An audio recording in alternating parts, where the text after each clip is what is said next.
Hello there and welcome back to my channel. Are you ready to discover an exciting way to bring vibrant colors to your events? If you have ever struggled to find the perfect multicolor themed candles or found them too pricey, then today's video is for you.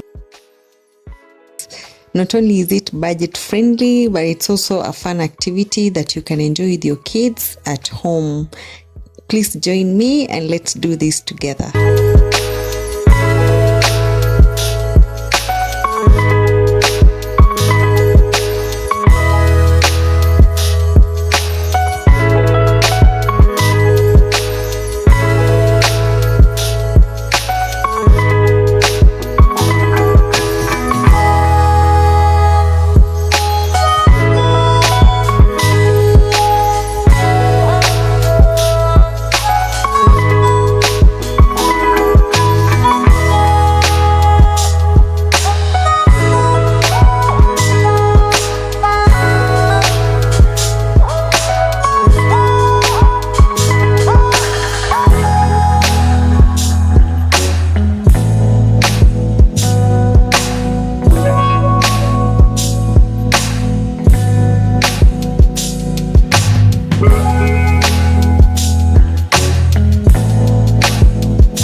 The rain eventually stops. No matter what you're going through in life, just know that tomorrow will be better. And if tomorrow is not better, the day after tomorrow will be better. So be encouraged that it's going to get better and you're going to be fine.